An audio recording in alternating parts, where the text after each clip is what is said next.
Clock Radio,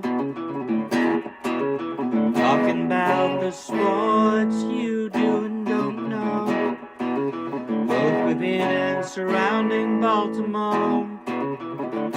Don't ask him about preseason games, oh no, stuff and things in Griffin Basso. Despite it being on the internet, he can call it what he wants, so Glenn Clark Radio, Glenn Clark Radio, Glenn Clark Radio.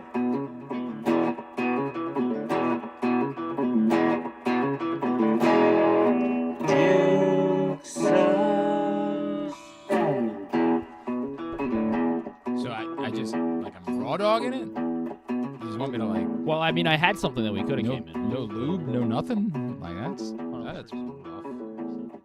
That's rough. What are you doing over there? With this. It's Gunner. This is gonna turn the season around. Is right? that what you think? That's gonna be the moment? I mean, I hope. I'll take anything that turns the season around. Hi, good afternoon, Griffin. He's obsessed with this. He's still really giving it his all to share with you. Well, you were complaining. Thanks, guys. It said 5 miles still empty, damn it. So anyway, good afternoon. Courtesy of, I don't know, Gunner's wife. Good. Neato. It's Glenn Clark Radio. I'm Glenn. He's Griffin. One more afternoon program. One more program before baseball comes back in our lives. Although it might not matter because the Red Sox might never lose again. Jesus, man. I'm getting a little bit frustrated about that. Coming up later on. They could still lose this game. I could. Our old friend, Roman Hemby, former Terp, pride of Harford County, national champion in Indiana, now Las Vegas Raiders running back. He's back in town this week. Big week for local athletes doing good things, right? Like we had Haywood Highsmith, we had Pat Spencer and Cam Spencer back home, and Roman Hemby's coming back home to John Carroll on Sunday. So we will catch up with him. I don't think we've chatted with him since he won a national championship. I don't think so either. Yeah. So we'll talk to him about that and how Maryland can become How do we approach? We say, Indiana. what the hell? Why didn't you win the national championship? No, remember we had the whole it's a very complicated. Like people think that the story is that like Michael Oxley ran him out of town. It's not exactly that. It's more about like I hold nothing against him. How many? Oh no, I hold nothing against him. But it's also like how much we can pay and how much we can't. It's a whole deal. I guess it worked out. Yeah, good for Roman Hemby. A heck of a backfield they had at Indiana, by the way, with he and Kalen Black. Later on in the program, Bruce Murray, the Hall of Famer, the former U.S. men's national team standout, and Maryland native. He will join us. We will preview the World Cup final. Argentina taking on España on Sunday in what's apparently not going to be smoke and haze filled. Like, I guess there's going to be some rain that comes through that's going to help us all this weekend, and it's going to do something about them wildfires. So that would be good news because it's gross. I don't know if it's raining here. I think it might be raining north there, maybe. Okay. It's just gross outside. I went and played tennis last night, and I was like, part of it might be that I'm fat and out of shape, but I think more of it was the smoke. Yeah, I think it's more the smoke yeah. than the fact that I spent 2 weeks eating nothing but family-style meals in Tanzania. I think that's the more likely scenario of the two things. But they and I do Tanzania. They believe in things that I deeply believe in, like charcuterie at every meal. Wow. At every damn. Is it breakfast time? Here's some Italian meats and cheeses. On top of all the breakfast food. Like you get your omelet, you get your fruit, the whole deal, and then there's some charcuterie. And then at lunch, how about more charcuterie? And then at dinner, more charcuterie. God. What about at 3 a.m. while you're watching the U.S. men's national team I lose? did not have Really? charcuterie available then. And you know what? I think I deserved it, given what I was going through, given the case. So that's coming up on the program today. Today's show is brought to you by the print issue of Press Box, which is available at your Baltimore area High's Dairy stores. and to the hundreds of locations around town where you find PressBox. Read it all, PressBoxOnline.com. Cover story, great cover story about Orioles play-by-play voice Kevin Brown. Encourage you to go pick that up today. I have nothing to say. I guess our guy Hans Gruber is no longer leading the British Open. I'm surprised. Who's leading now? I saw some guy named Herbert's doing really well. Yes, Herbie the Love Sponge. Herbie the I don't even know what I'm saying here. It's Lucas Herbert, right? Is it?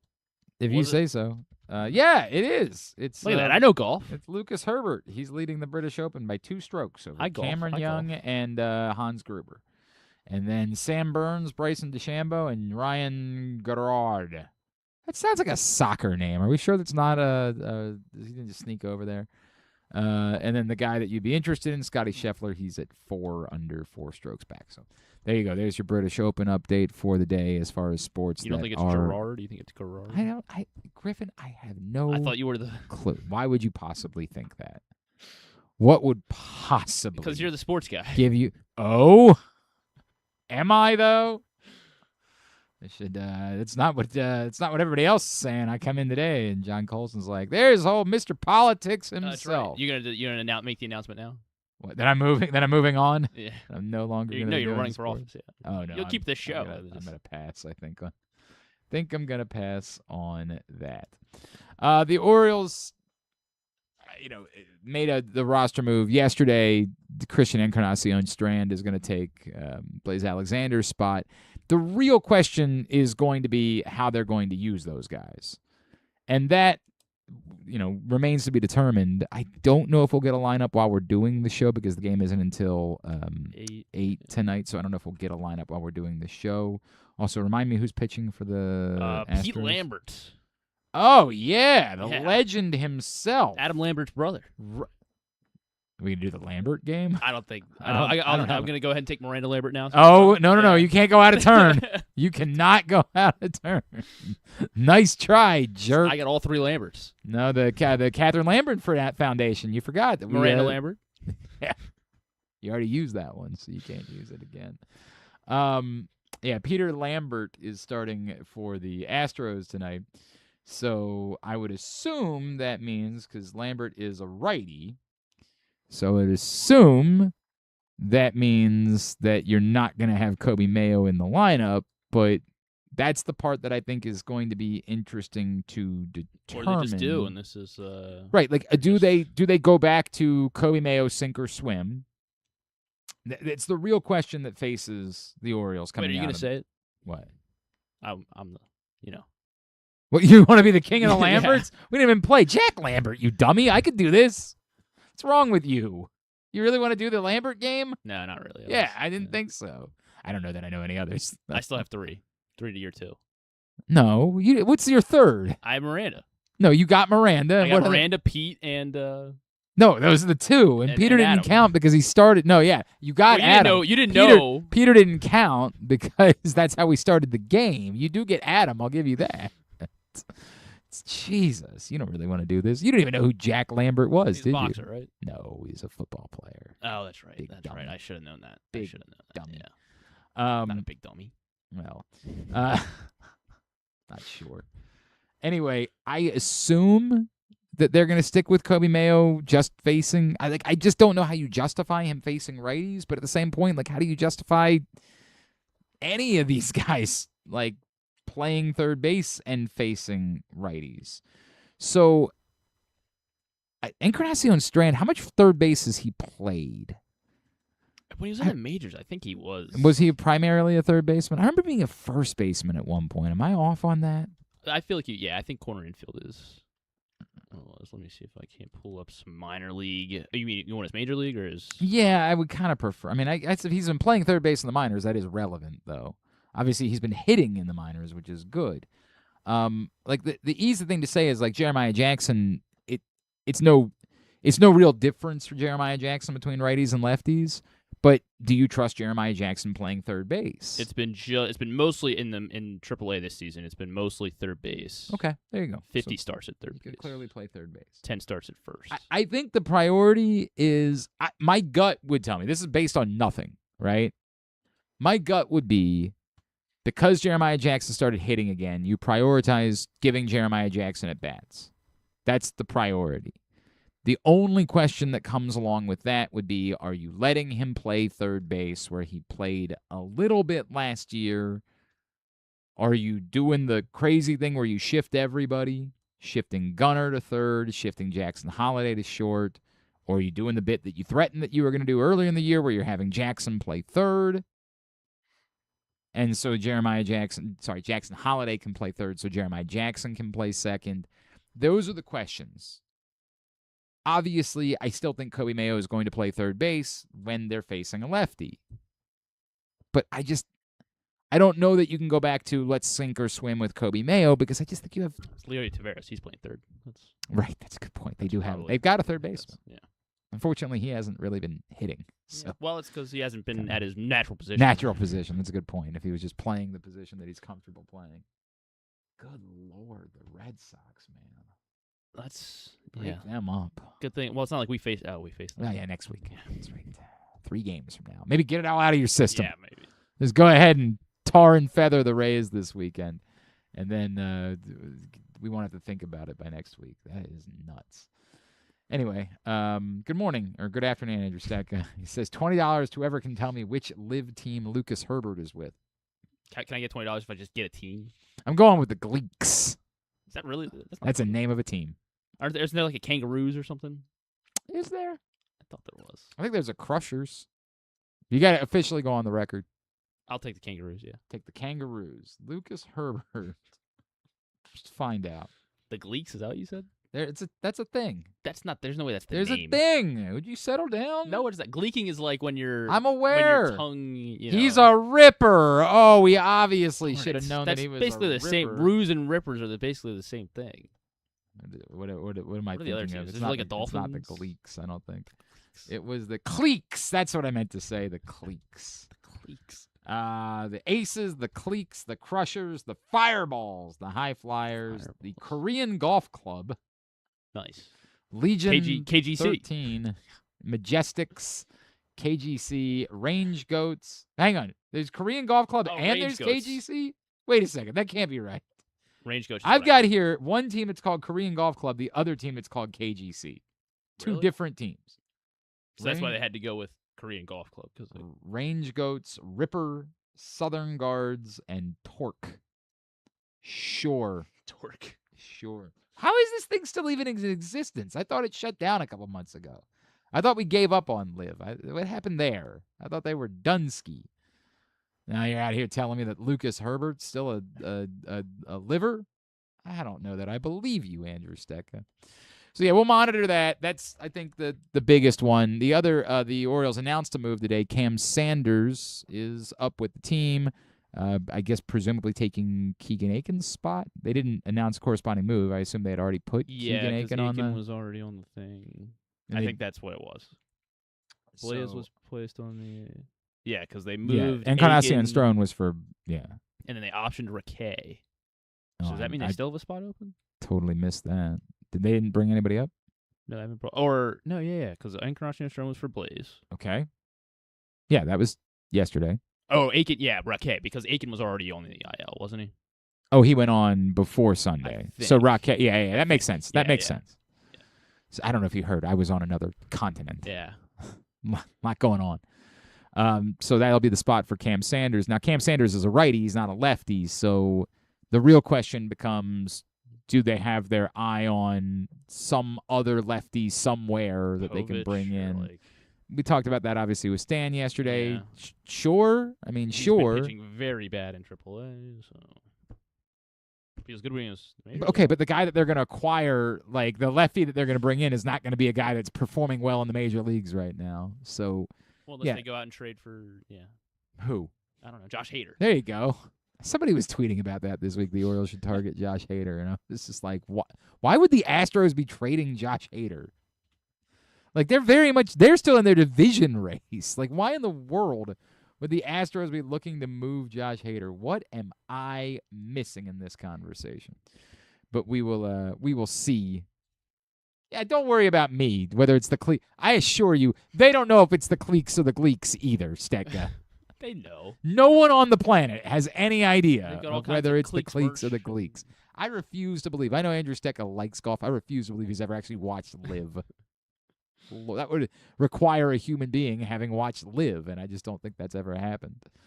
I think he DJs the events. That's And he's the one? yeah. Boom, chicka, boom, chicka, boom, chicka, boom. Andrew Stecca's cousin called my radio show yesterday. Nice. This is a straight shoot.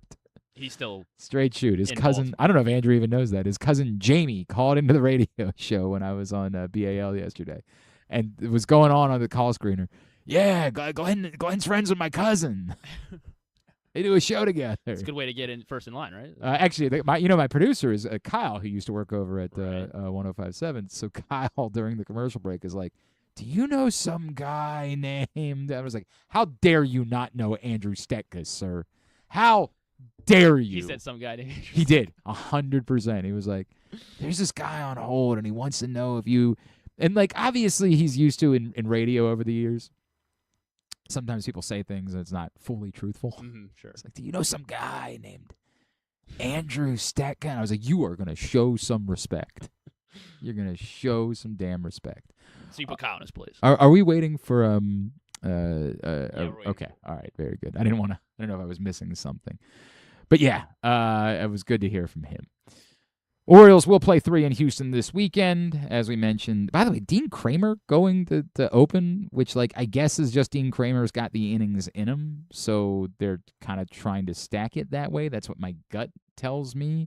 And it probably also speaks to the innings concern that you do have with the next two guys. Like, why? But then why not just move Boz and Young up then to start this weekend if you're trying to really control? Yeah, if you're Rodgers saying you want to really push it back. Yeah, I guess I'm just interested in why Kramer to start.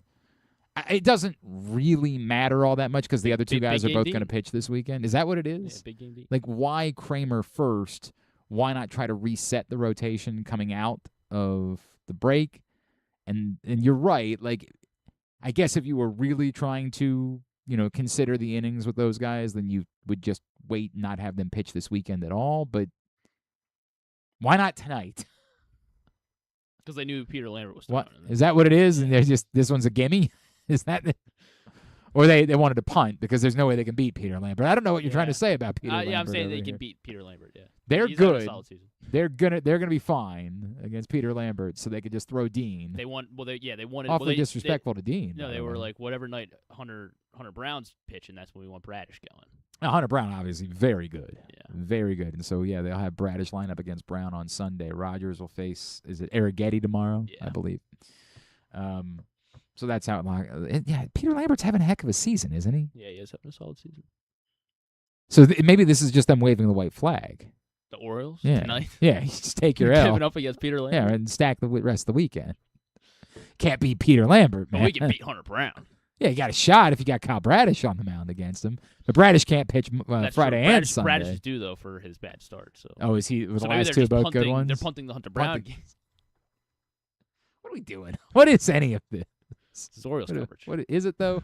What is going on here? And Carrasco Strand's played a majority of his career, his MLB career, 86 starts at first base. That's what I thought. I Yeah. thought he But was in far more of a 13 first starts baseman. at third. I thought he in the was more of bigs. a first baseman. But you're saying that this season at Norfolk, he's played more at yeah, third. Correct. I just don't know if he's the priority. My gut would tell me the priorities are Mayo and Jackson, right? And so I think the bigger question is how do they get Jeremiah Jackson into the lineup, whether that's him playing third base or playing second, shifting Holiday to third, shifting Holiday to short, and Gunnar to third. Those are just the things that we're going to be monitoring in the short term as the Orioles deal with life without Blaze Alexander. And I do look, like all teams, the Orioles are going to find at bats for Encarnacion Strand. Like that's just what baseball teams do now. They don't keep guys on the bench that aren't playing. They'll find at bats for him. And everybody's pointed out, what did he have? 17 home runs at Norfolk this season in I think 60 games, something like that. Now, to be fair, Norfolk, the wind down there, it's a weird bit at Harbor Park where like sometimes, and I'm not going to pretend like I was watching enough of the Norfolk Tides to know how many of his home runs were even at home or aided by the wind. I have no earthly idea. if that's the case.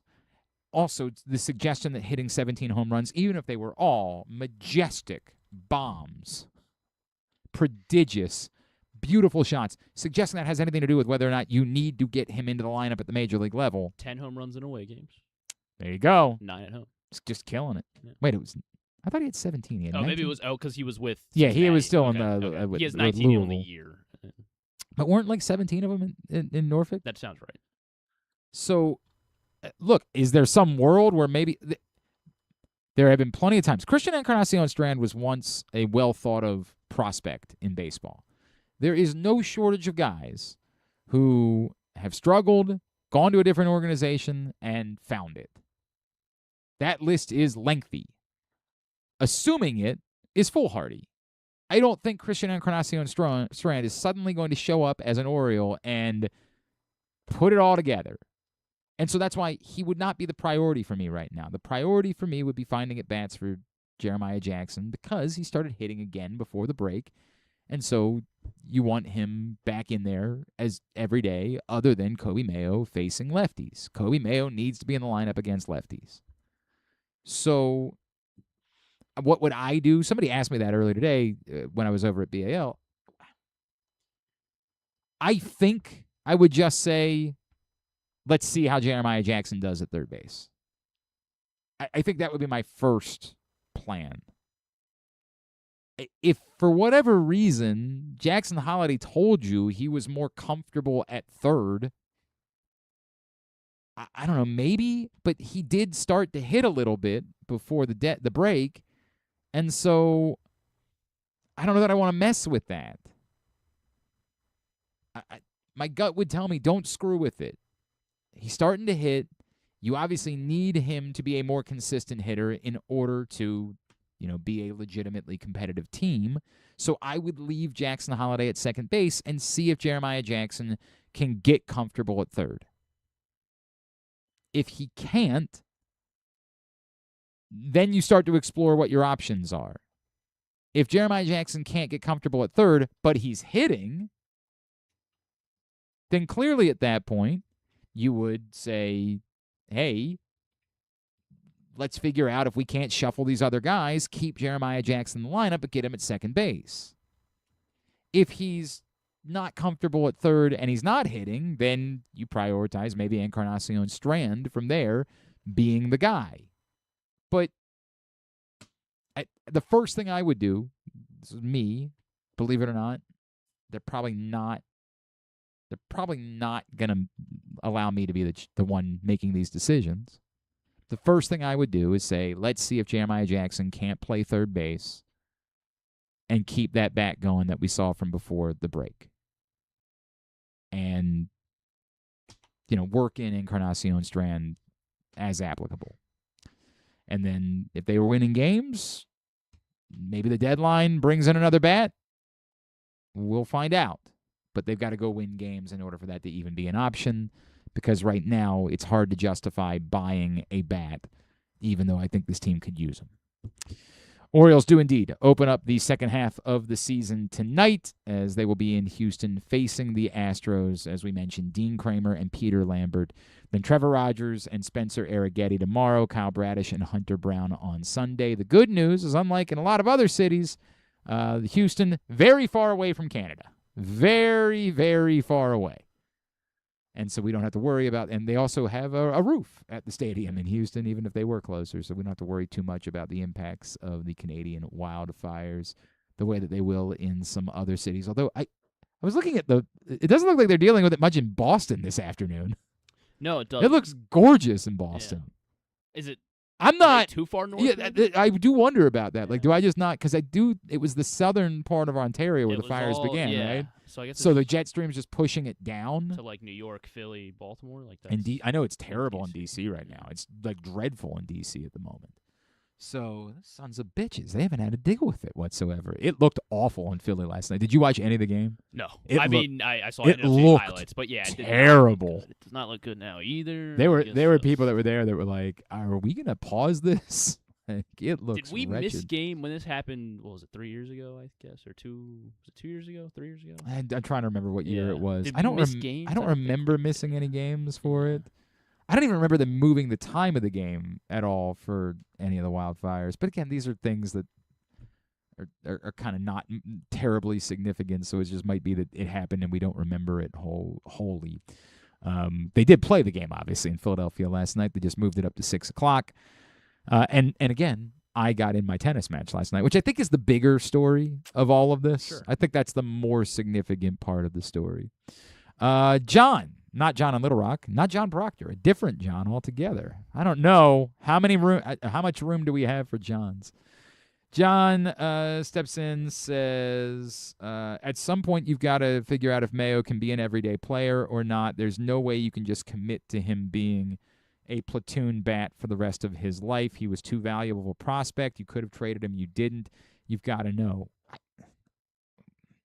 John, I hear you, but I guess my response back is, don't we know? Like, I think that's the part that's difficult for me. Is now the time to? I'm not trying to oversell it. You have between now and August 3rd to prove that you can be in this thing. So is now the time to experiment with that? I felt that way at the beginning of the season. That was my opinion when Jordan Westburg got hurt. When Jordan Westburg got hurt, my opinion was you needed to play Kobe Mayo every day and figure out if he could adjust to being a legitimate major league hitter. They, for the most part, did.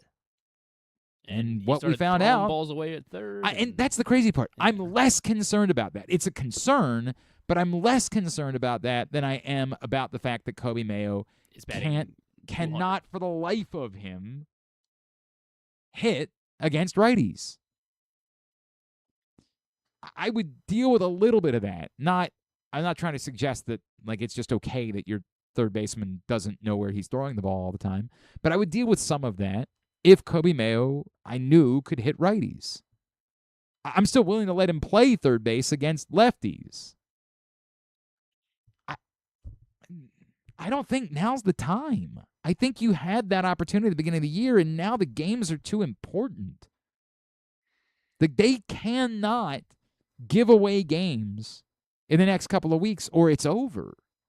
I understand the season doesn't end on August 3rd.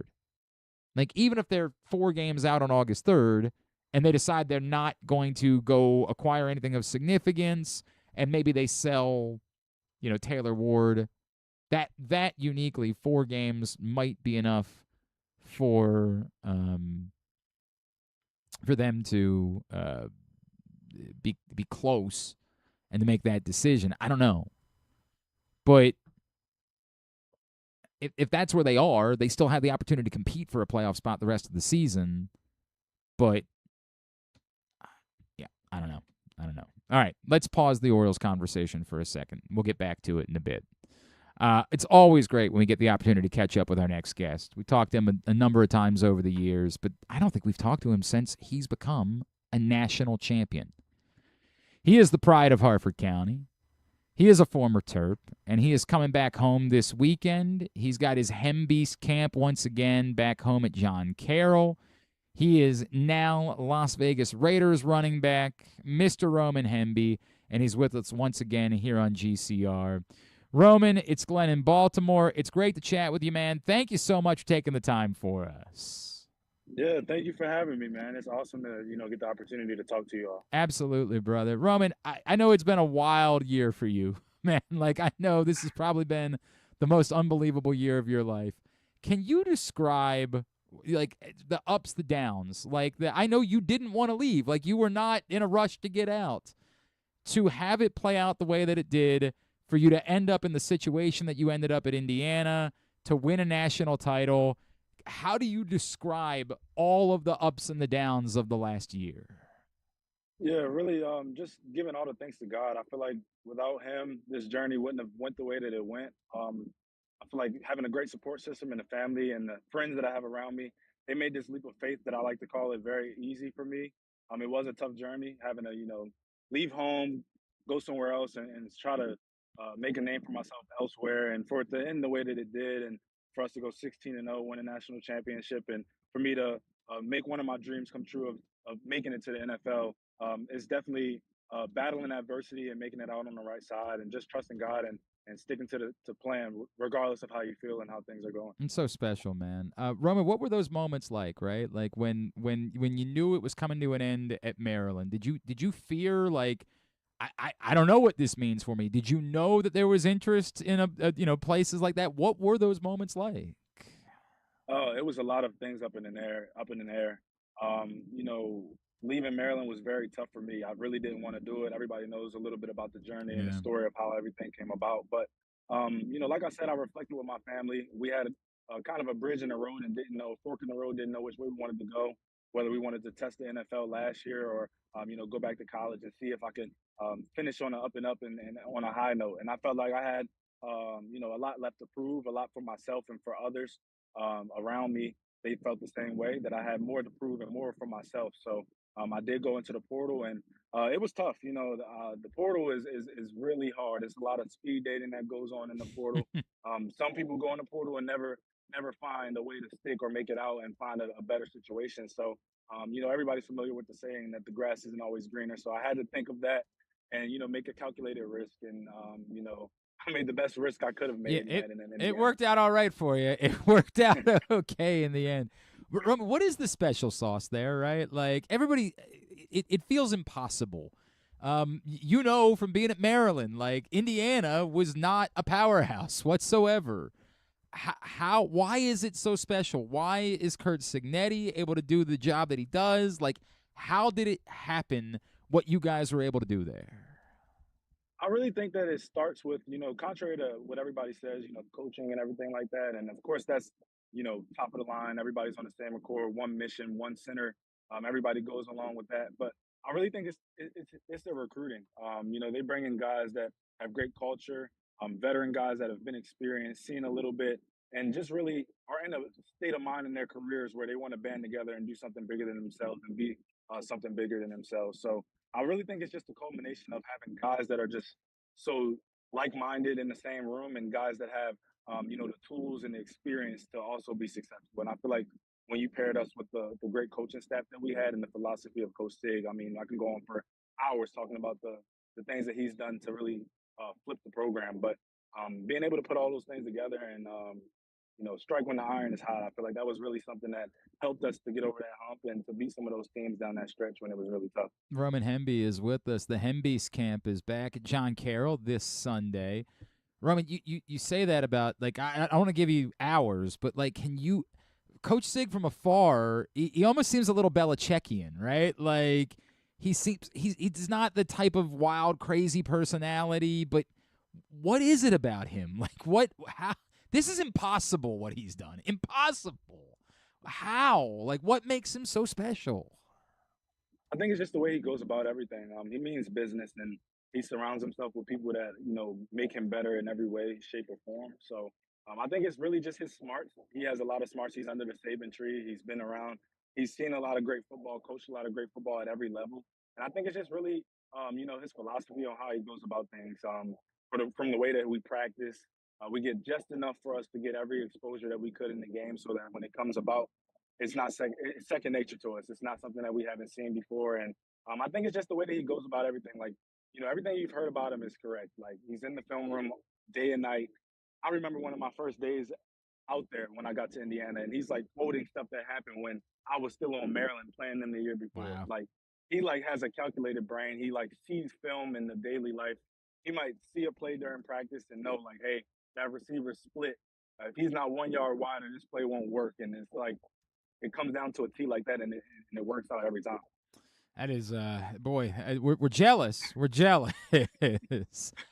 You were probably the perfect person to ask this question to, because Indiana doing something like this, we've always believed that only the Blue Bloods, right? Like only the Alabamas of the world and the Ohio States and the Michigans, those are the only types of schools that can win national championships. So the question that comes when an Indiana wins is, well, could it be Maryland? Like, could it be that you know these two places really well? Is it possible that, like, there's a blueprint there for a school like Maryland to be able to follow to figure out how to become one of the Blue Bloods? Oh, most definitely. I still have a great relationship with some of the coaches there. All of the coaches that I was able to play under, and some of my past teammates that are still there. I feel like they have every tool possible. Great strength coaches, great football coaches, great players, great support staff in general. I think that they have the players as well. You know, you see some of the young guys that are there.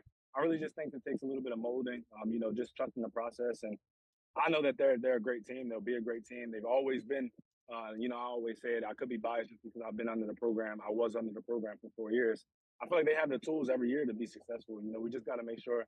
They just got to make sure they put the stuff together when it matters the most. And you know, just trusting the process and continuing to get better every day. I think that they can do it. I think anybody can do it with the new landscape of college football. And I most definitely think that Maryland can get it done if they, you know, make some plays on when it matters most. They can make it. We hope you're right about that, man. You just sort of answered one of the questions that I wanted to ask you. Like, your relationship with Maryland, the heartbreak of that's where you wanted to be, but it didn't work out. I think that a lot of people would say, man, wouldn't you be bitter about that? Like, wouldn't that be the type of thing? But you know, that would maybe make you say, no, I'm an Indiana guy. That's what I'm gonna represent Indiana for the rest of my life. But you just said you're there for 4 years. What does that relationship look like, you know, with you and Coach Loxley? And this is still home, obviously, for you. Like, do you still have that feeling? Will you still, like, represent Maryland for the rest of your life? Oh yeah, most definitely. You know, I got my degree from the University of Maryland, so you know that's still my alma mater, regardless of how things shook out. And I really just think it's really a business move how it moved out.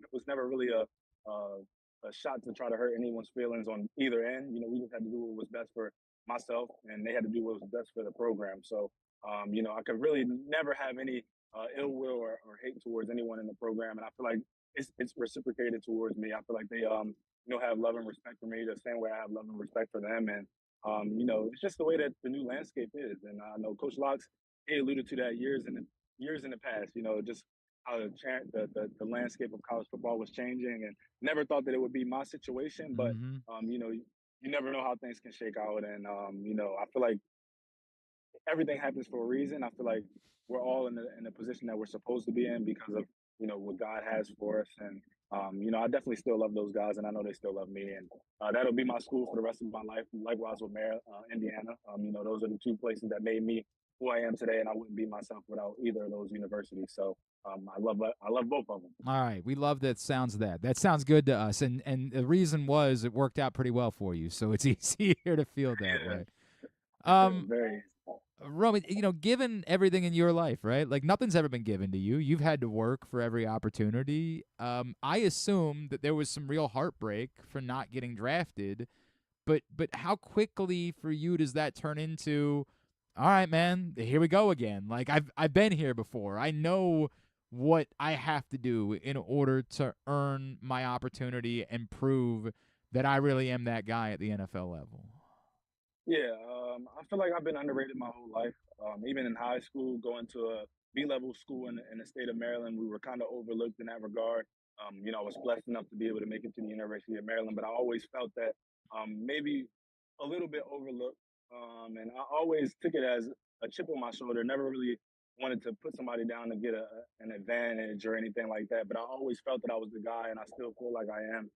You know, regardless of how I say things, you know, I'm as humble as they come, but you know, you have to have that kind of swagger to you. You have to move a certain way just because, you know, I have been overlooked a lot and I've always been able to make it to where I wanted to be at the end of the day. And I feel like that's kind of the resiliency that I carry with me, you know, as an undrafted free agent, going somewhere where nothing is promised, it's all earned. And I kind of wouldn't want to have it any other way just because I feel like it'll make the story greater when I accomplish the things that I want to accomplish. And even when things don't go the way that I want them to, I always know that God has a greater plan for me. I always battle through adversity, and I feel like once you prove to yourself that you can make it out, or you know, achieve the best no matter the circumstance or what situation you're handed, I think it gives you that tool to always want more and always find a way to make it happen. And I feel like my family also instilled that into me, and that's kind of what I carry on my day to day. Man, knowing you, knowing your brother, I'm never gonna bet against you guys. I'm never gonna bet against the Hembys. Getting to do it with Fernando, right? Like, can you kind of describe? Everybody sees him. They all see the speeches. They all see his emotions, right? Like, what did you learn about him that makes him so special? And how cool is it for you that you get to be alongside him now, moving to the NFL? Yeah, I'll start with the second part. I think it's really cool to, transition from college and go to the NFL with, a brother of mine, somebody that I went to war with, for the past year, had success with, battled through adversity with, and to see the success that he's had, I feel like it's very encouraging, to see somebody that puts in the work that he puts in, and go to work every day with the same mentality, as process driven as he is, and to see, that kind of work out for him is very awesome to be a part of this journey. And playing alongside him, getting to see all the things that he was able to accomplish, is really cool. I think the reason why he has the success that he has is not only does he have a good support system around him with the people that his family and trainers and all that, but he doesn't hesitate to reach out for resources as well. I think that's something that a lot of people think that they're too cool to do, and he doesn't think that. He's one of those guys that um, he surrounds himself with people that makes him better and elevates his game in all facets. And I think that the way that he goes about his process is none other. I've never seen anybody do the things that he's done, and I feel like that's probably a token to some of those guys like Tom Brady that he has as mentors to him. He's the first one in the building. He's going over steps even when we don't have practice. He's doing the little things that I feel like shows up on the field as an effortless thing on Saturdays, well Sundays now, but that's just the guy that he is and how he goes to work every day and makes those things second nature. I actually wanted to ask, have you had the opportunity to meet Tom yet? I have had the opportunity to meet him. He was around a little bit during OTA season and everything for us, and he's one of those guys that's really pulling for us to flip the program and do some special things there. So he has been around. I have gotten a chance to meet him, briefly, but where is that on your, like, you've obviously been able to do a lot of cool things in football, and nothing will compare to winning a national championship until you win a Super Bowl, I have no doubt. But like, separated from championships and winning, like, where is, like, oh my God, that's Tom Brady on the list of things you've been able to do because of football? Oh, it's definitely it's high up there. Yeah. I feel like football has granted me a lot of opportunities, given me a lot of abilities that I feel like without the game I wouldn't have. But getting to see somebody that's one of the greatest of all times in the sport of football, it's definitely a shocking moment, regardless cool. of if you prepare yourself for it or not. That's cool. We kind of hated him here in Baltimore for a long time, but like, respect. Like, we know. It's Right. not like we don't know. We know. And that's probably why we hated him so much, is he was so damn good. Roman, I remember talking to you the first time you did this. Why has this been so important you to go back to Harford County and you started it so quickly after, you left, right? Like, why has it been so important for you to do the Hemby's camp, to try to be able to help kids back in your hometown? I feel like it's very important. We have a lot of guys in our area that do a lot of outreach and things of that nature to kind of give back to the community. But this is kind of my way of being able to get in the community, guys that may look up to me or just want to learn the game of football in general. I feel like football has given me a lot of opportunities. I love to say that just because the game of football has taken me very far. And I feel like it's my debt of gratitude, something that I can give back to those people that, maybe have aspirations the same as myself or maybe feel underrated kind of the way that I do. Give them a little bit of tools, a little bit of support, and help them to kind of reach for their goals. And I love to be able to make a change in my community. My family, we're very big on that. We do a lot of things to uplift the people that we grew up around or the people that are raising kids that we grew up around. So it's big for me to be able to get back in my community, show face, let them know that it can be done, share a little bit about my story, and let them have fun. I feel like kids want to enjoy their summer. They want to have fun. So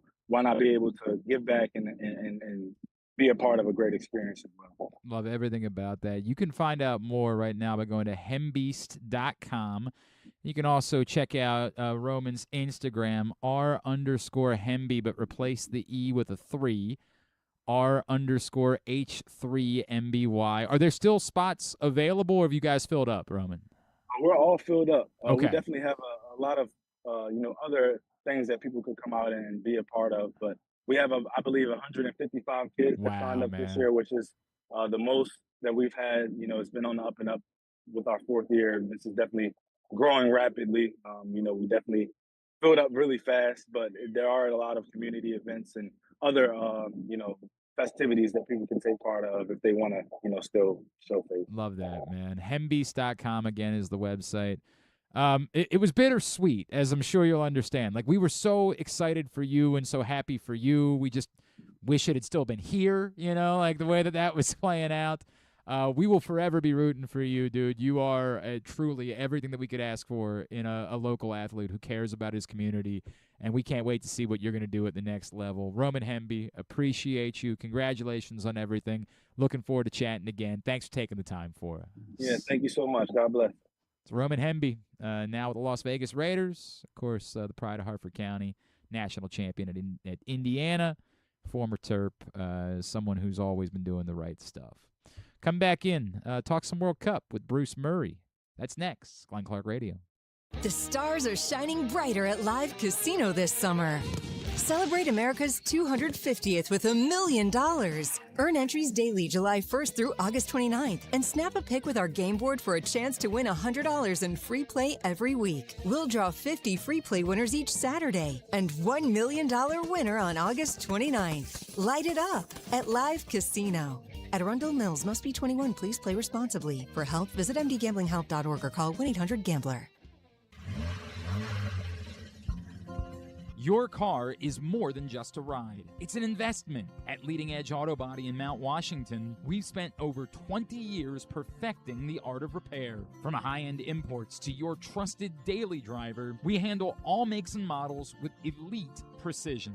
Our team holds the highest honors in the industry, including ASE Master, iCar Platinum, and specialized aluminum certifications. We make it easy with free towing, pickup, and delivery because at Leading Edge, customer satisfaction comes first. And remember, with insurance, it's your car and it's your choice. Choose the experts. Leading Edge Auto Body. Quality you can see. Service you can trust. Go to leadingedgeautobody.com today. Gambling can be a fun and entertaining experience, but there are risks involved. If you're planning on betting on the game at the casino or on your phone or computer, know your limit, stay within it. Set a budget and a time to stop. Remember, gambling isn't a financial solution, and it doesn't mix well with alcohol or drugs. Know the risks and have a plan before you begin gambling. For free and confidential services, call 1-800-GAMBLER 24/7 or go to helpmygamblingproblem.org. This is Byron Warnkin. If you've been injured in a car or truck crash, you probably know this is stressful. Medical bills, the insurance company giving you the runaround, you got to get your car fixed. You don't just need a lawyer, you need results. At Warnkin LLC, we represent the injured across Maryland. Whether it's a car or truck crash case, medical malpractice, or any other serious personal injury, we fight for maximum compensation for you and maximum ease for you. You don't want to have to deal with this stuff. Warnkin LLC has been voted best personal injury law firm in Maryland for a reason. For us, 443 Results isn't just a phone number, it's our mission. Get the advocate that you need. Call us today, 443 Results, or visit us online, warnkinlaw.com. That's WARNKENLAW.com. Make the most out of every day in your Toyota RAV4. Available in hybrid or gas-only models. A RAV4 can get you where you want to go in style. Check out buyatoyota.com for deals on new RAV4s from your local Toyota dealer today. When you feel invisible, exhausted, stressed, or anxious, and you have days that just feel too hard to get through, you are not alone. If you or someone you love is struggling with mental health or problems with drugs or alcohol, help is right in your hands. Call or text 988 to get support whenever you need it. Help is here. Call or text 988. Brought to you by Maryland Department of Health. Coming back in here with Glenn and the other guy, Garrett, whatever his name is. You know who they are. Back in here on GCR, and coming up on Sunday, just outside New York, the World Cup final. Argentina looking to make it back-to-back titles as they take on Spain. Joining us now to talk a little bit more about that. We weren't able to catch up with him after the U.S. got eliminated because I was away, so we're going to have to talk about some of the fallout from that. He is the legend, the Hall of Famer, and Montgomery County's own. He's the great Bruce Murray, and he's back with us now here on GCR. Bruce, it's Glenn. It's great to chat with you again, man. Thank you so much for taking the time for us. Oh, Bruce, we got to get you to unmute. I apologize. It happens. It happens to the best of us. Especially the ones that don't know anything about technology like me. But Bruce, thank you, sir. We appreciate it. I asked this question. How do you put into words what Leo Messi is doing at this age and this deep into the tournament and this deep into matches at the tournament? It is like, I know we all get caught up in the GOAT conversation. I hate that. Who knows? But my God, how do we describe what we're seeing? Oh, pick something. It's like he's out of some kind of superhero movie. He's just one of these people. What's the movie? What's the movie, like Rain Man or something, like counting cards? And he's so far ahead of all of us in our thinking. In other words, if he sees something that's going to have 4 possibilities, and you are going to do something that might be part of one of those possibilities, but anyway, the ball goes a different way, he's already got 8 more in his brain. You know what I'm saying? He's one of these guys that nobody's ever seen anybody who has the aptitude, the mental aptitude of the game that he has. Not the physical side of it, but mentally, there's nobody we have ever seen better than Lionel Messi. That's really well said, Bruce. Like, just thinking 2 steps ahead, just very aware of what's coming. I mean, it's unbelievable. This matchup on Sunday, I think we knew what kind of matchups we were getting in the semifinals, right? Like, we knew that England was going to try to be physical. We knew that I think we had expectations. What is your expectation now for this matchup between these 2 teams on Sunday? And is it a story of both teams trying to get the other one to play to their style? Well, that's a great point. I'm glad you brought that up. But I can tell you right now that Spain, as good as Spain is, I mean, they're the best team. You saw what happened against France. Mm-hmm. They are terrified right now because they see it doesn't matter what you put on the board or what the coach says at this point. They're looking and saying, Cape Verde, they came back. Boom, came back. Last game, came back. I mean, it's almost like when you're playing a team like a team of destiny. The psychology gets into players' heads. It really does. Does it work the same way? Do you feel like the conversation on the Argentine side is like, yeah, we're good. We fall behind. It doesn't matter. A lot of people have brought up like how much of an advantage it is that they don't ask as much of Messi defensively, and how that kind of maybe keeps him fresher for the ends of matches. Like, is there anything that you can do to try to change that, to try to force him to have to be more involved so he doesn't seem as fresh in the 90th minute? Yeah, there's really nothing you can do because Messi is a man that just wanders around the pitch. He plays off of people's shoulders. He decides when he wants to do something, but everybody else on that team understands that everything rotates around number 10. So, Messi can't do this without all the buy-in from the other players. And there's a lot of superstars in Argentina that play the game, and the game is whatever Messi is drawing up. They believe in Messi. Messi is the messiah to all the players, not just the fans and the people all over the world. The players that are playing with him look at him in a godlike way. It's so funny you say that. Bruce Murray is with us here on GCR. I noticed this the other day. And look, the second goal he created, obviously. That was all him, that second goal. The first one, a little bit less so. But when they score, everyone goes to him. I don't know that I've ever seen anything like it. When they score, no matter what, they're all going towards him. Yeah, well, I mean, in life, right? We're all the same way. You have a boss, and you want to do things right, and then you want to go and make sure the boss signs off on it, and that's Griffin, you could probably talk to that. But the point is, they want to be, it's like your dog comes up to you and it licks your face because he did something good, and he's the guy, and that's where you want to go. And we've just never seen anything like this ever.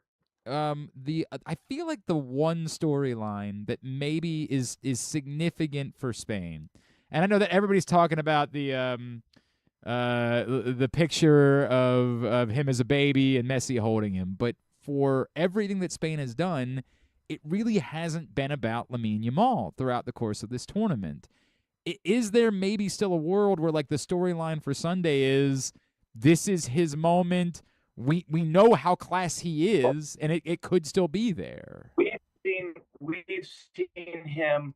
It's like the water in your kettle, right? It's starting to boil, and we've seen him on the boil here the last couple of games, and he's getting, he's getting more confident. He's speaking to the media.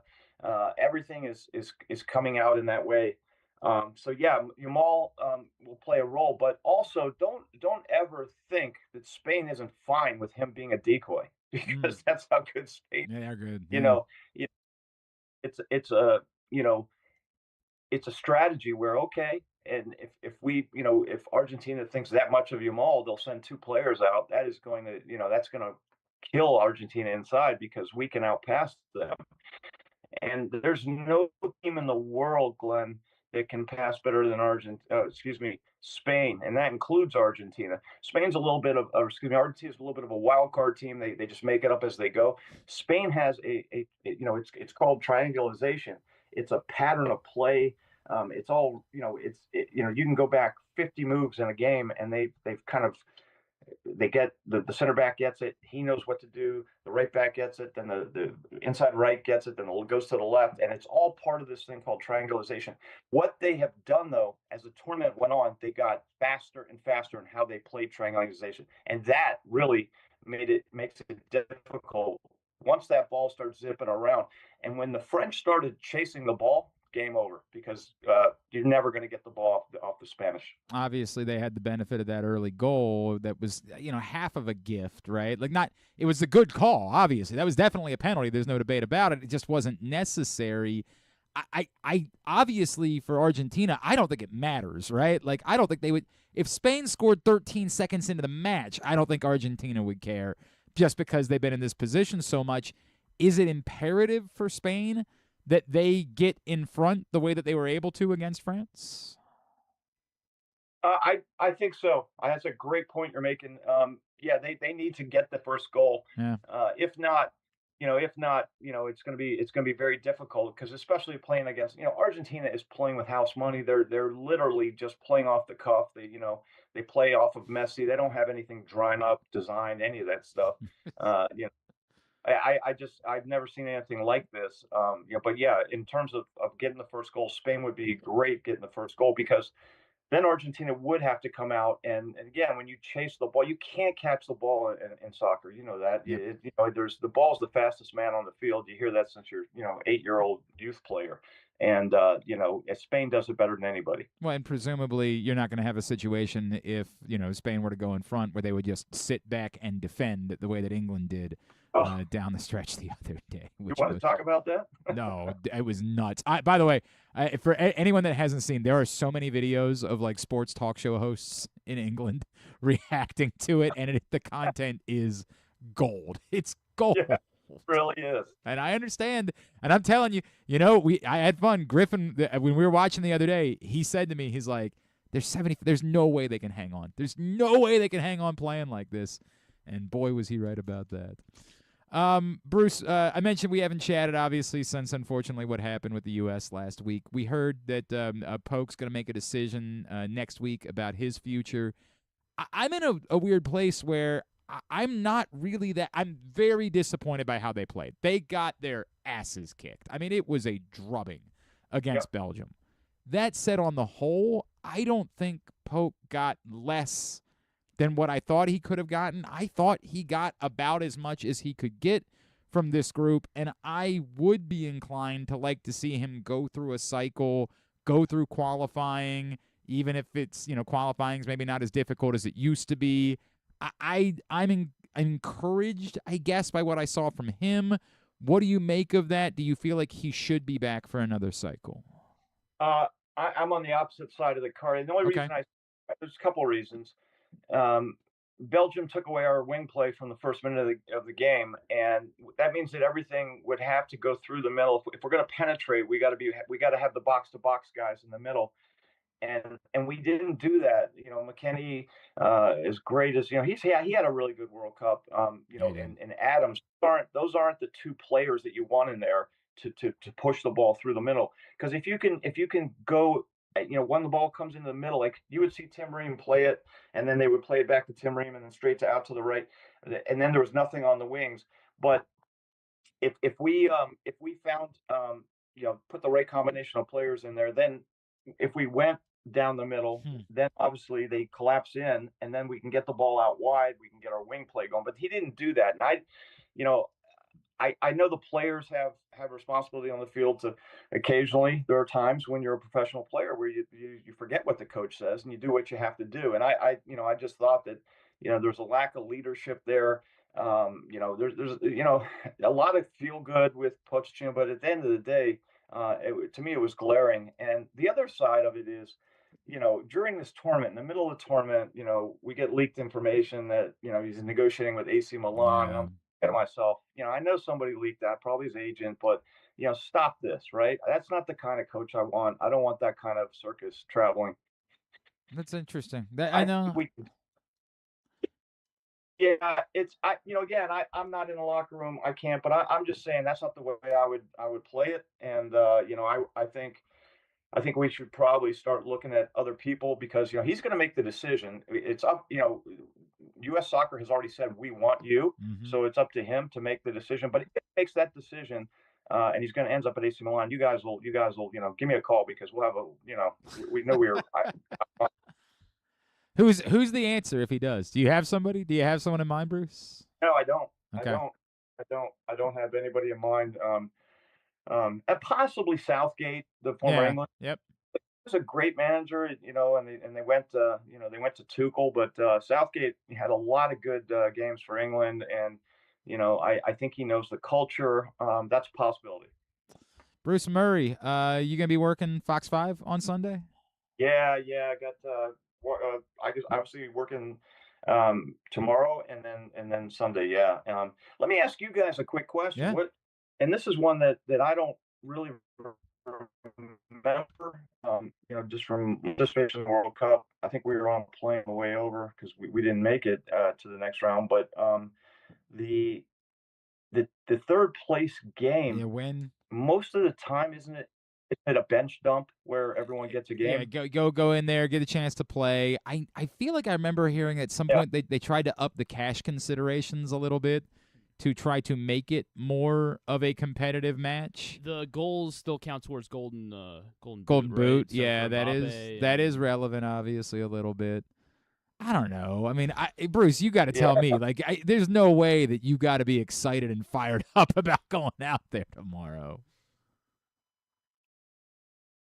Yeah, I mean, those, but I'm thinking like, some of the bench guys, and you got to reward those guys. And like you said, I guess that's a great answer from both of you guys. Like, there might be a golden boot situation. Yeah. Do you play Mbappe, right? Or do you bring in the other guy? I mean, that's a tough question. In the money issue, it would be great, maybe if I don't know, like Czechoslovakia made the final or something, money might be a little bit different. That's a good point, right? Like these guys. The guys that are playing, I was going to say, the guys that are playing in this game, money doesn't really. They're good. When I saw the answer, when I saw Martinez for Argentina talk about, like, no disrespect to England, I have an English maid and an English nanny, and I'm thinking to myself, money doesn't mean a lot to these guys. Yeah, he's all right. He's doing all right. He's got nothing to worry about, no doubt. Real quick, Bruce, just what do you think of the future, the international future for Christian Pulisic looks like with the national team?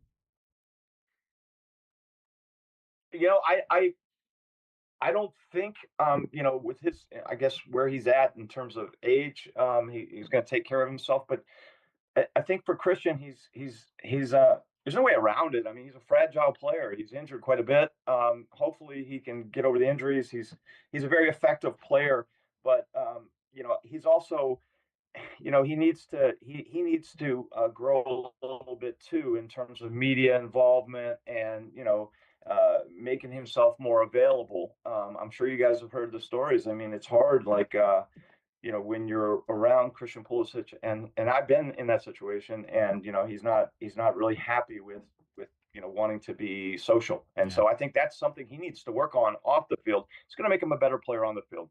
It's crazy because I don't remember who we were talking about it. They said, look, not trying to describe them as a similar type of player. No one thinks that Pulisic is Messi, but that there was a little bit of that with Messi when he was a younger man, that he wasn't quite as outgoing, and maybe that still could come for Pulisic at some point, but it's got to come now. To your point, it could. Yeah, it could. You can teach an old dog new tricks. I mean, if you looked at Cristiano Ronaldo, he started the World Cup with the me stuff, and then at the end of the World Cup, he talked about we and us, and we and us is what you heard him saying. And I don't know if publicists were talking about that, but to me, that shows some maturity. At 41 years old, he can kind of switch into another gear. I like that. Bruce Murray this weekend, and then right back at it with United next week, obviously, as MLS will get back into the swing of things. Appreciate you, sir. Sure. Thanks for doing this with us. We'll be in touch. Really have enjoyed our conversations during the Cup. Always, guys. All right, Glenn. All right, Griffin. Take care, guys. Thanks, buddy. Bruce Murray, Hall of Famer, U.S. soccer legend. Appreciate him spending time with us during the World Cup. Andrew Stecca. Southgate would provide the USMNT with just the right amount of boring-ass football they'd need to get back to the round of 16 and lose. Okay, but Andrew, that's what they're going to do no matter what. Hire Bruce, I guess. I mean, yeah. I hate being that guy. I really wish I could be the guy that could believe and have hope and think that at some point in my life, I got to see them go to the quarterfinals once in my life.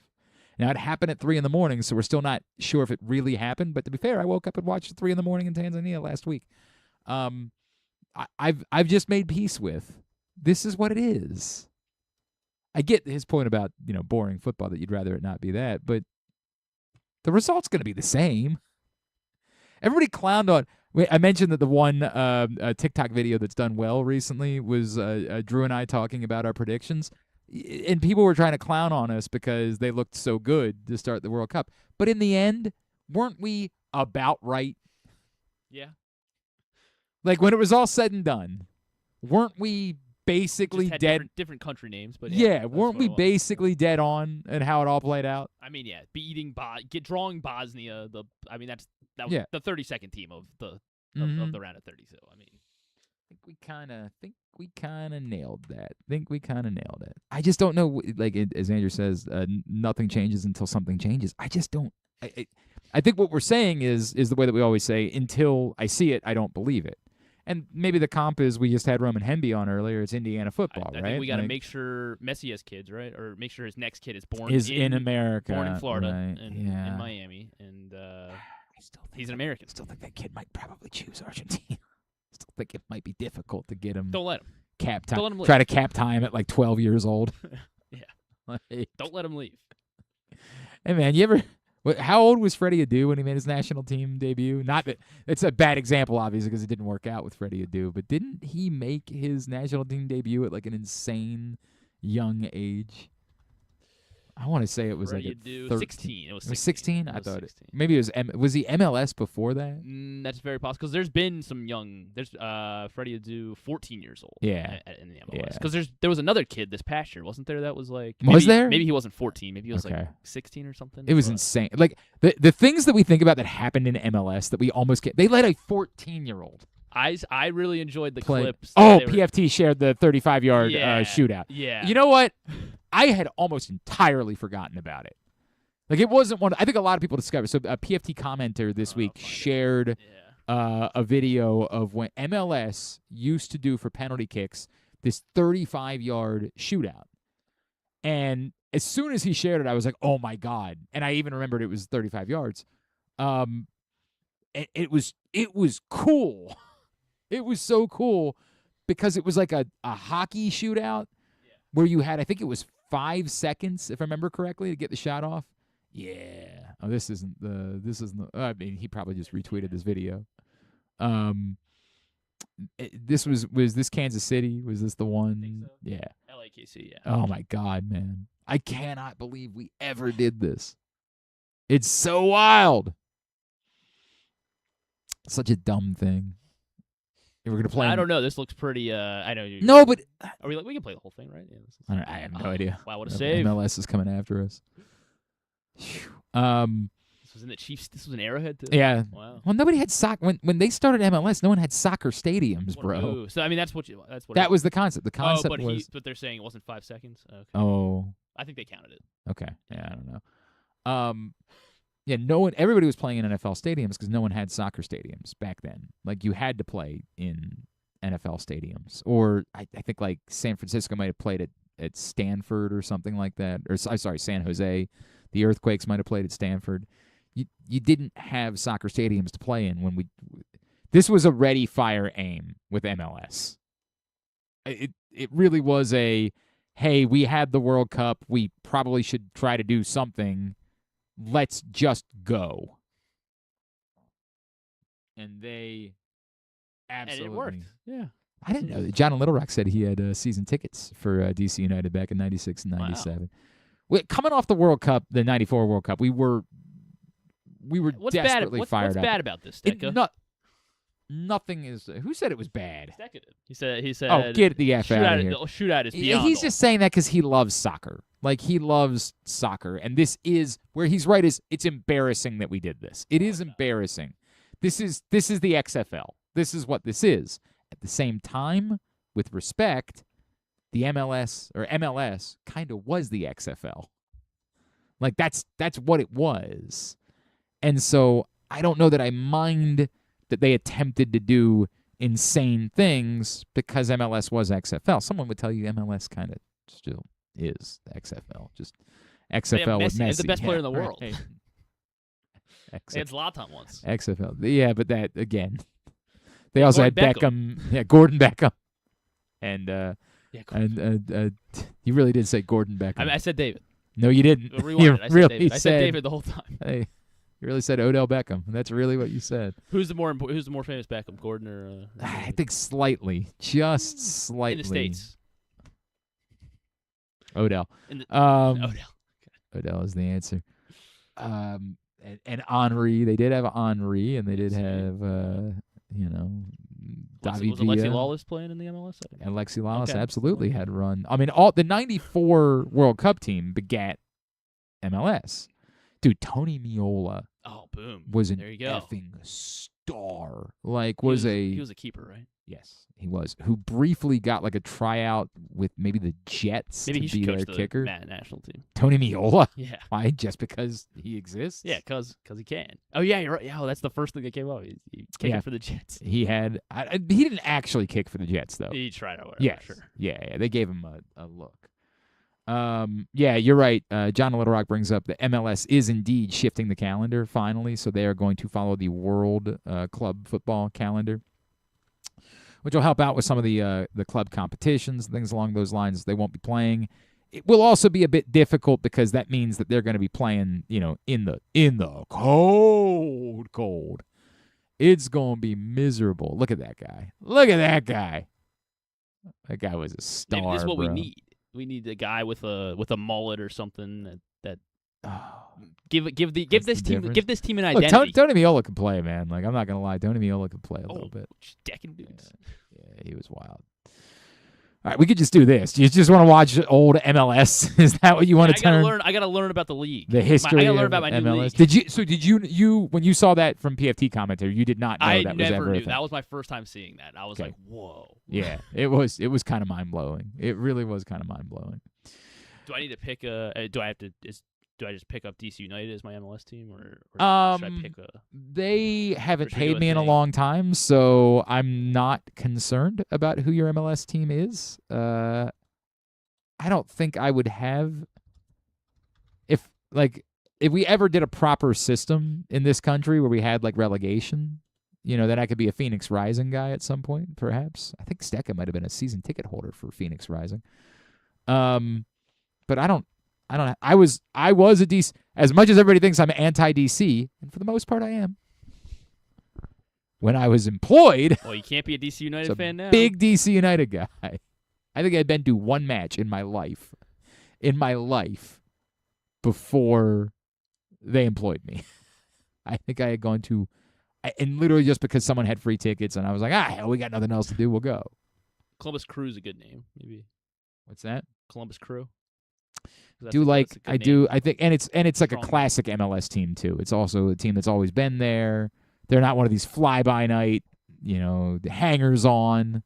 They've been around, man. In fact, it's kind of embarrassing. With all due respect, love Graham Zusi, that's my guy. But Sporting Kansas City, why don't you go back to being the Wiz? Why don't we go back? They were the KC. Oh, that's right. Yeah, because they were. They're the Wiz. 100%. They were the Wiz. Why the Wiz? I don't know.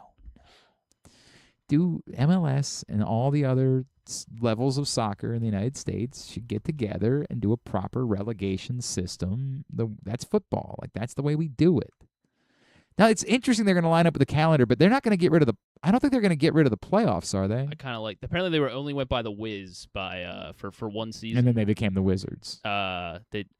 Yeah. But they went by the Wiz because the Wizard of Oz, Kansas, and I had never even thought about that. Now I was also a child at the time, so why would I have been thinking about that? But I think when MLS shifts to the calendar, they're still going to do the playoffs in the MLS Cup. Like, I don't think they're going to do what everybody else does and just declare the champion at the end of the regular season. I still think they intend to do the American playoff system. But I also don't know that because, again... It's better for... Is that better? I mean, I guess that's better for TV. I don't know. I got to think about that. I think it was bad. What was really... The part... They're going to say it's about getting in line, but the real difficulty they had is that, like, by the time they got to the fall, they were up against football. And that was very, like, you couldn't get any juice going for the MLS playoffs. And I do still think they tried to line it up so that the MLS Cup was after college football had ended and they would do it on a Saturday. But it's so impossible to get this country to care about anything. Dude, at the old radio station that doesn't exist anymore, we had a host, it was a friend of mine, love the guy, Rex Snyder, great guy. Rex was this just rabid NASCAR fan. Like, rabid. He loved NASCAR. That was his thing. And I want to say we did, like, a bit at the end of a year where we were like, what's the most significant moments? And it was the year that Jimmy Johnson had broken the record for, like, most NASCAR championships won. And I don't remember what we were talking about, what the category was, but he was like I think we did, like, the 10 sports moments of the year or something like that, and we didn't even have it on the list. And Rex was like, how do you possibly not have that on the list? And I said, Rex, it happened on a Sunday afternoon when everyone was watching football. No one cared. And I swear to God, even Rex, who was obsessed with NASCAR, was like, yeah, you know what? You're right.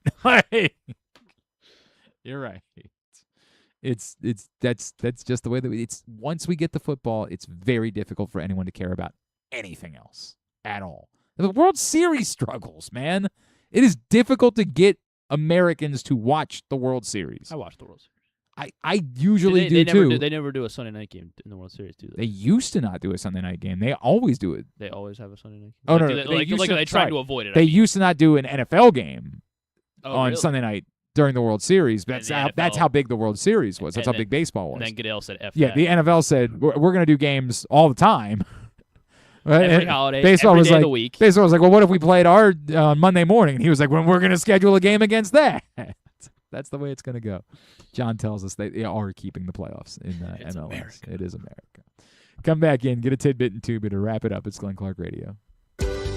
This is Stan the Fan. You know we talk all the time about our O's stepping up in the big moments, delivering when it matters most. If you've been injured in a car accident anywhere around Baltimore, that's your big moment, and you need someone who delivers. That's why I'm here to tell you about Warnken Injury Lawyers. They fight for Baltimore families every single day. Insurance companies play games. Warnken plays to win. So call 443-RESULTS. That's 443-RESULTS, or go to warnkenlaw.com. When you need results, it's right there in the number, 443-RESULTS. Your car is more than just a ride. It's an investment. At Leading Edge Auto Body in Mount Washington, we've spent over 20 years perfecting the art of repair. From high-end imports to your trusted daily driver, we handle all makes and models with elite precision. Our team holds the highest honors in the industry, including ASE Master, ICAR Platinum, and specialized aluminum certifications. We make it easy with free towing, pickup, and delivery because at Leading Edge, customer satisfaction comes first. And remember, with insurance, it's your car and it's your choice. Choose the experts. Leading Edge Auto Body. Quality you can see. Service you can trust. Go to leadingedgeautobody.com today. When you feel invisible, exhausted, stressed, or anxious, when you have days that just feel too hard to get through, you are not alone. If you or someone you love is struggling with mental health or problems with drugs or alcohol, help is right in your hands. Call or text 988 to get support whenever you need it. Help is here. Call or text 988. Brought to you by Maryland Department of Health. The stars are shining brighter at Live Casino this summer. Celebrate America's 250th with $1 million. Earn entries daily July 1st through August 29th and snap a pic with our game board for a chance to win $100 in free play every week. We'll draw 50 free play winners each Saturday and $1 million winner on August 29th. Light it up at Live Casino. At Arundel Mills, must be 21. Please play responsibly. For help, visit mdgamblinghelp.org or call 1-800-GAMBLER. Gambling can be a fun and entertaining experience, but there are risks involved. If you're planning on betting on the game at the casino or on your phone or computer, know your limit, stay within it. Set a budget and a time to stop. Remember, gambling isn't a financial solution, and it doesn't mix well with alcohol or drugs. Know the risks and have a plan before you begin gambling. For free and confidential services, call 1-800-GAMBLER 24/7 or go to helpmygamblingproblem.org. The latest edition of Press Box is available now. On the cover, Dave LaMonaco profiles Orioles play-by-play voice Kevin Brown, looking at his rise as an amiable mainstay and one of the top voices in all of baseball. Also inside, Antonio Barbera looks at whether the championship window is narrowing for the Ravens veteran core, and our special travel section with a look at sports tourism options throughout Maryland for you and your family to enjoy this summer. Press Box is available for free at over 250 locations throughout the region, including your Baltimore area High's Dairy stores. Plus, you can read the entire issue online at PressBoxOnline.com, where you can also find great betting advice and the best daily coverage of the Orioles, Ravens, and Terps. Contrary to what some people believe, I actually like this guy when he sleeps. Glenn Clark, talking sports. All right, countysports.zone is where you find everything you need to know about high school sports in the state of Maryland all summer long, all news updates, and then they'll be getting you ready for football season. Countysports.zone, proudly sponsored by your local Toyota dealer and buyatoyota.com. I think we got everything that we needed to get in. Survived another week without baseball. You're welcome, despite the fact that I was working an entire other full-time job. Good job. Just me heroically delivering once again. All right. Just me heroically. Oh, I did learn over on BAL today that we have to eat more catfish. More catfish. We got a problem. Can we like fry it? They're eating the crabs. Oh. We gotta eat. So we need to just hunt them. Well, yeah. I guess you might as well eat them. Yeah, right. What are you gonna do? You just toss them. So. Well, I mean, I'd rather have crabs than catfish. I suggested maybe we do a big catfish event, like a catfish fry, something along those lines, because we need to be the heroes. We need to be the change that people want to see. And I am willing to heroically eat just lots and lots and lots of fried catfish. Okay. Where's the best as a fried hero. catfish place? I don't know around here who's got the best fried catfish, but fried catfish is delicious, like really good. Now, this is uniquely the blue catfish, obviously, that we're dealing with here. So we got to get on that. We'll work on maybe putting together an event to make that possible. Tidbit brought to you today by the Stan the Fan Variety Hour. They'll be back Monday. Stan, Ross, and Luke talking baseball with you. Facebook.com/PressBoxSports, YouTube.com/PressBoxOnline if you miss it live. As always, Stan's show is brought to you by Warnken Law and the Costas Inn with two great locations, the OG in Dundalk, the new one in Timonium. You're talking about it. Big topic on the show today, obviously. Most NASCAR championships. Who's got them? Was it still Jimmy Johnson? He's tied for first. 7. He's tied, so someone has matched Jimmy Johnson. 2 others. Well, Jimmy Johnson matched 2 others, yeah. Oh, he matched. I thought he had the record by himself. Well, according to Wikipedia. Huh. So, Cale Yarborough? No. Cale Yarborough, only 3 NASCAR What a championships. loser. Yeah. Richard Petty? Richard Petty only... Oh, sorry, 7. Yes, he's tied. Tied with Jimmy. I mean, they called him the king. There was another Petty on the list, and I looked at his name first, and then I was like, Wait, that's... Kyle Petty? Did Kyle Petty ever? Not Kyle Petty. Adam Petty? Not Adam Petty. Lee Petty. Lee Petty has 3 NASCAR All right, championships. Yeah. Dale? Yes, Dale has 7 as well. Okay. Dale All right.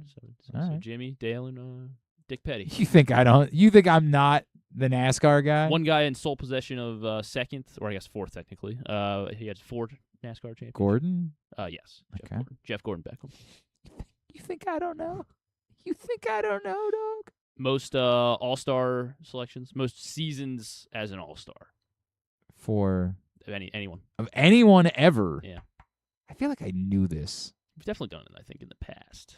There Um, are only 3 guys with more seasons on the All-Star roster than Cal Ripken. yeah, that actually sounds right. Of course it's right. Yeah, I just said it. Yeah, but I normally don't believe you. Willie Mays? Willie Mays, 20 All-Star selections. I feel like that's why when he passed away. Tied for 2nd. Oh, he's not the most. Okay. Man, he didn't have the most. Hank Aaron? Hank Aaron, 21 seasons. Okay. I knew it'd come up at some point. And there's another person with 20. Yes.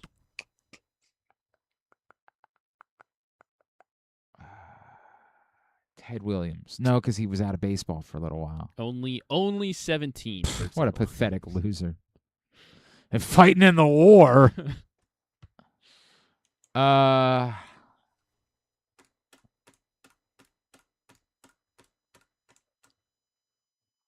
Mickey Mantle. Mickey, only 16 for Mickey. Joe DiMaggio. No, not Joe. DiMaggio even less. That You're guy naming bad sucked. baseball. That guy just sucked. 13 All-Star selections for DiMaggio. 13? How does he even show his face? Marilyn Monroe dated that guy? 13? Effing loser.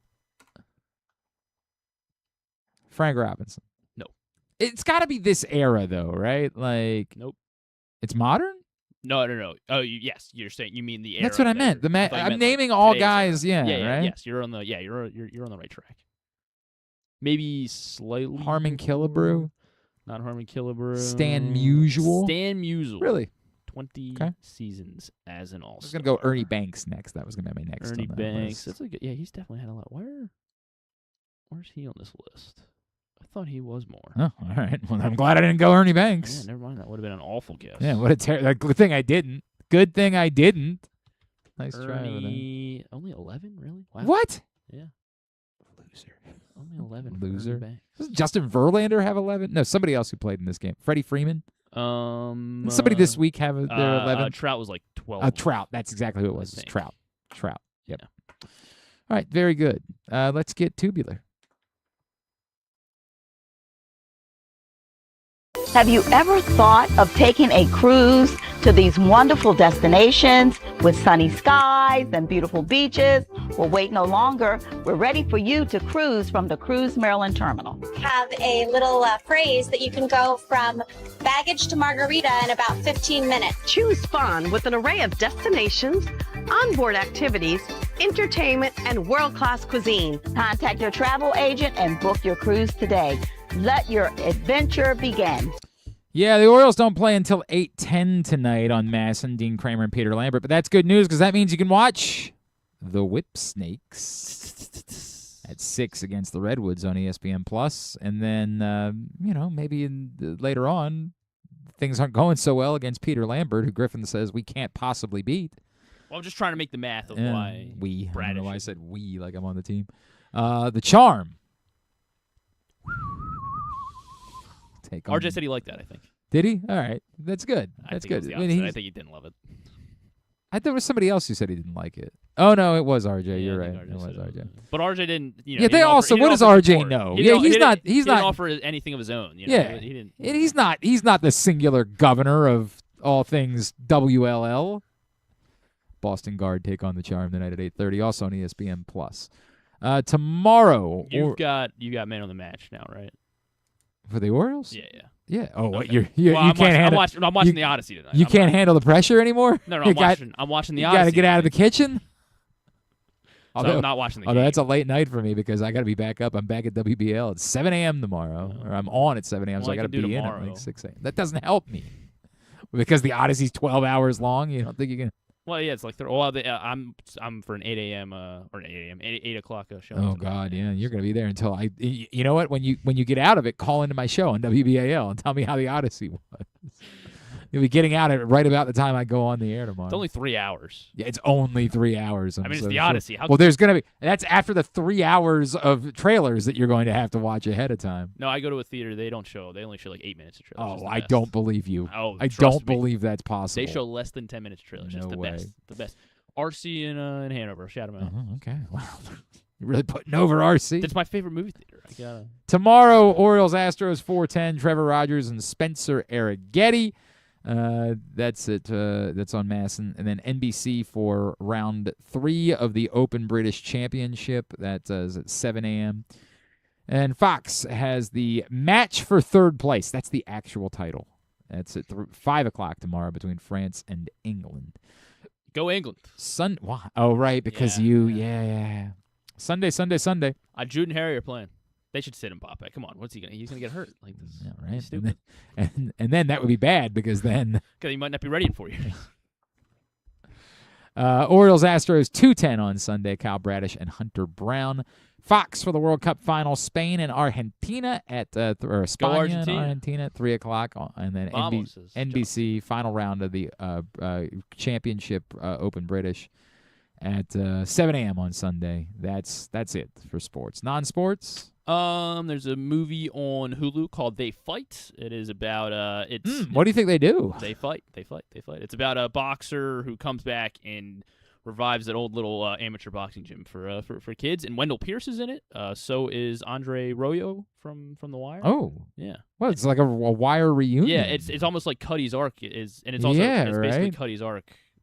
Like with the gym with the kids. Yeah, Andre was Bubs. Yes, of course. Andre Royo played Bubs. And then Andre Holland is the star of this. He was in Moonlight. And all right, so I'm it looks listening. like it might be, I'm listening. might I mean, Wendell Pierce is brilliant. Right. Wendell Pierce is so good. And Obsession. actually, look, I mean, Andre Royo. I don't know. I really don't know a lot else about what Andre Royo has done besides Bubs, but he was.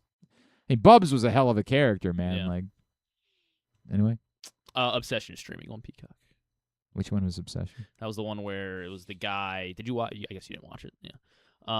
This was what people were like raving about it. That it was unbelievable. What it came was it? out the same weekend as Star Wars. What the Mandalorian. was it? I don't know how to describe it. It was the guy who starts going out with a girl and she's crazy. I don't want to give away too much. Remember this at all? It came out in like May, around the same time. It's destroyed Mandalorian and Grogu in the box. This was when so it was a horror movie. Yes. Yes. Okay. Now you could have started with at least telling me. Okay. Sorry, the genre. Sure. Jesus. Well, it was the guy and the girl. Because it was that and Backrooms that were like killing at the box office. Correct. Now I think realize. Obsession destroyed everyone. Yeah, like you're it destroyed Backrooms too. You're right. I like Backrooms better for what it's worth. I didn't get to see either one of them, but I only get to see movies when I'm on a plane. So it's kind of my life. Obsession streaming now. You can watch that one. If I get back on a plane. You can Actually, you know watch what? it now. My original plans for this weekend. Instead of watching when you go load up Peacock to watch the opening. On opening day, our buddy AJ Francis called me, like just to wish me a happy opening day. It was one of the greatest phone calls I've ever gotten in my life. I got nervous when he called. I was like, "Oh, please tell me nothing's wrong." You know, like calls. I'm sitting there getting ready to. I don't know, but like when people call you, like AJ is not a caller; he's a texter. You know, like Gotcha. So when he called, I was like, and I'm like, "Hey, man," he's just like, "Bro, happy opening day." And I was like, "That's the greatest phone call I've ever." He's got like that sick Orioles 410 jersey. Yeah. I was like, "That's the greatest phone call I've ever had in my life." And then we just started chatting for a minute, and you know, he's fired up about the Orioles. He's like, "Dude, you should come down." And I was like, "Well, when are they?" Because he's living in Houston now. He moved from Orlando. I'm like, "Well, when are they there?" And he was like, "Mid-July." I'm like, "Bro, I'm there. I'll be back from Tanzania. I'll just get right back on the plane. You got it, man. I'll be there." And then, of course, you know, he wasn't going to be home. He wasn't going to be around. He's got to go wrestle. Jerk. And I swear to God, he even said, like, he's like, well, why don't you come down? Wrestling now? I don't know. He's like, why don't you come down anyway? I'm like, bro, I'm not going to come visit Houston. If you. It's like, well, you can just stay at my house. I'm like, right, but the point is to see you. Great city. Jerk. I guess. That's the idea. So I want to see you. So next year, we did get the, if there's a season, we did get the schedule. Maybe I'll look at that. Damn, last night AJ took out Moose. Moose is a brick-ass house. Like, Moose is not like other human beings. Also a former NFL player, too. They got that in common. Thanks today. Oh, and Moose came in with us, didn't he? Yeah, Moose was here. They were together. That's right. I forgot about that. I guess I don't know. They're no longer friends. Yeah, well, these things happen. Thanks to Roman Hemby. That was great. Thanks also to Bruce Murray. We'll get him up in the greatest hits section of the. You want to watch a rerun? Nope. Okay. Sure don't. Then there's no section. We're not getting tab at GlennClarkRadio.com. Anything on Monday? Yeah, we'll talk about an Orioles sweep. I hope so. Back to normal time on Monday. That's the plan. We'll be back with you at 11 a.m. until I have to change that. Okay. But the plan is 11 a.m. All next week. So come join us then. Thanks to everybody at PressBox, all of our great sponsors and partners, including Live Casino and Hotel, the Baltimore Orioles, the Costas Inn, your Baltimore area High's Dairy Stores, Leading Edge Auto Body, Warnken Law, 1-800-GAMBLER, HelpMyGamblingProblem.org, Cruise Maryland, CountySports.zone, the Maryland Department of Health, your local Toyota dealer, BuyAToyota.com. Thanks to Griffin at Griffin_Bass. Follow us, Twitter, Instagram, and TikTok at Glenn Clark Radio. Have a great weekend. Go Birds. Go Whip Snakes. Go Charm. Duke sucks.